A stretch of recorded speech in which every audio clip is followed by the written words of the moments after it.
আসসালামু আলাইকুম। সমন্বয়কদের নিরাপত্তা দিতে জেলা প্রশাসকদের কাছে পাঠানো পুলিশ সদর দপ্তরের চিঠি প্রসঙ্গে মুখ খুলেছেন বৈষম্য বিরোধী ছাত্র আন্দোলনের অন্যতম সমন্বয়ক হাসনাত আব্দুল্লাহ। তিনি বলেছেন, আমরা কোনো রাষ্ট্রীয় সফরে আসিনি, তাই রাষ্ট্রের কাছে আমাদের অতিরিক্ত নিরাপত্তাও চাইনি।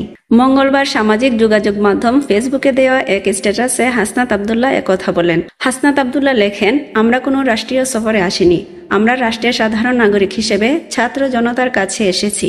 একজন সাধারণ নাগরিক যেমন নিরাপত্তা পায়, আমরাও তেমন নিরাপত্তা চাই, এর বেশি নয়। তিনি আরও লেখেন, জেলা প্রশাসকদের কাছে পাঠানো পুলিশ সদর দপ্তরের নোটিশের বিষয়ে আমরা অবগত নই, সরকারের কাছেও আমরা এমন কিছু চাইনি।